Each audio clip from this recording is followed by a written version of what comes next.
Bienvenue à Walkthrough Life, la chaîne dédiée à améliorer ton QI financier et à t'amener vers l'indépendance financière.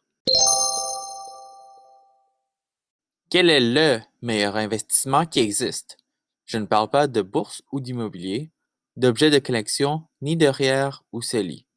Non, je parle de ce que tu as entre les deux oreilles. Le meilleur investissement que tu peux faire, peu importe ta situation financière, c'est d'investir en toi-même. Investir en soi, c'est devenir une meilleure version de toi-même. Pour reprendre la formule de 1000% de Brian Tracy, dis-moi, es-tu capable de devenir même juste 0,1% mieux qu'hier? Si tu en es capable, au bout d'une semaine, tu serais 0,5% mieux qu'aujourd'hui. Puis au bout de 4 semaines, tu te serais amélioré de 2%. Et après un an, tu serais 26% meilleur. 10 ans plus tard, tu seras 1000% meilleur qu'au jour zéro. C'est pas sorcier. La méthode pour t'amener à t'améliorer chaque jour peut être résumée en un mot. Éducation. L'éducation, ce n'est pas juste prendre des cours à l'école. Tu peux apprendre d'innombrables façons. Mais aujourd'hui, je vais te présenter mes deux préférés. La première, c'est ce que tu es en train de faire live. Écouter des podcasts comme le mien, c'est une de mes méthodes préférées pour apprendre. Tu peux choisir d'apprendre sur le sujet de ton choix et tu peux le faire facilement en faisant autre chose, comme conduire, faire du ménage, faire de la cuisine ou de l'exercice. Bref, tu peux écouter ça à la place d'écouter de la musique. Surtout quand je conduis, ça me permet de transformer du temps mort en temps d'apprentissage et d'amélioration de moi-même. Ça ne te coûte pas plus que le sel ou l'ordinateur que tu as déjà dans les mains et une connexion Internet. La deuxième que j'ai pour toi, c'est de lire. La deuxième que j'ai pour toi, c'est de lire. Malheureusement pour la société, lire des livres s'est rendu une activité peu populaire.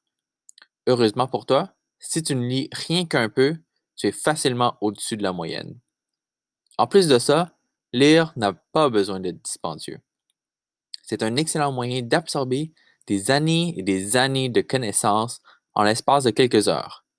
Pense-y, les auteurs de non-fiction sont des experts qui ont pris le temps de condenser des nombreuses années de connaissances et de réflexion dans un bouquin riche et dense d'informations. Si tu es capable d'en tirer la moindre leçon d'un livre pour l'implémenter pour améliorer ta vie et toi-même, ça vaut facilement les quelques dollars dépensés. Si tu n'as pas l'argent pour, tu as même l'opportunité d'emprunter les livres d'une bibliothèque.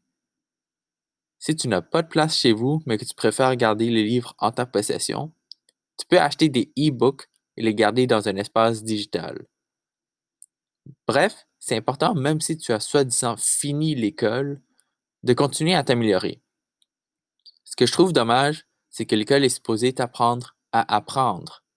Mais au contraire, je trouve que chez beaucoup trop de personnes, ça cultive une haine envers l'apprentissage. Ça renforce le message année après année qu'il faut distinguer ce qui est à apprendre pour l'examen de ce qui ne l'est pas. Ça renforce l'idée qu'apprendre, c'est travailler sa mémoire à court terme pour passer les tests et les quiz, refouler ce qu'on pense réellement et recracher uniquement ce que le prof veut entendre parce que c'est ça qui donne la meilleure coteur. Souviens-toi que si tu t'améliores un peu, tu ne deviens pas une personne différente, ni une personne qui se prend pour une autre. Je pense que chaque personne a le potentiel de devenir la meilleure version d'elle-même.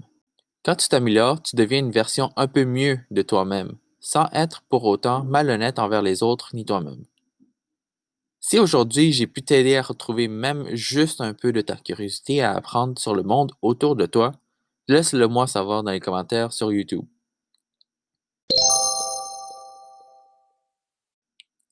À toi de jouer maintenant. Je t'invite à prendre action.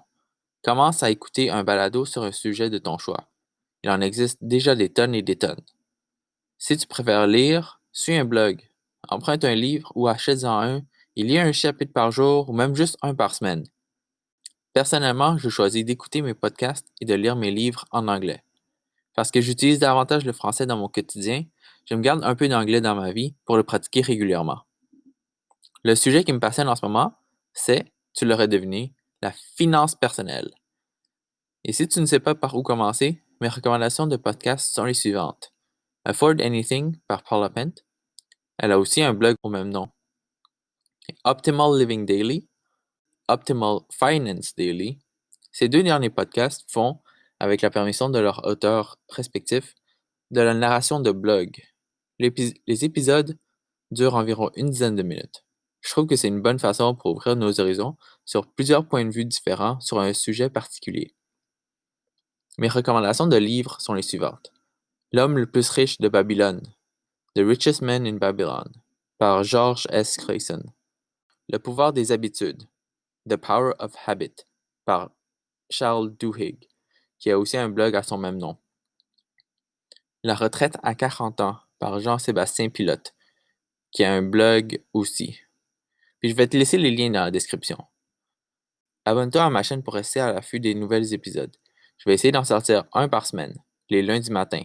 Sur ce, à plus! Je ne suis pas un expert financier quelconque. Je ne suis qu'une simple personne qui a accès à Internet. Ici, on fait juste jaser. Ce ne sont pas des conseils, des directives ou des recommandations. Je ne fais que parler de ce que je pense, de ce que je trouve intéressant et de ce qui a fonctionné pour moi. Si quelque chose pique ton intérêt, fais tes propres devoirs et consulte les experts nécessaires pour prendre des décisions importantes. Tu es le seul responsable de ton argent. Sur ce,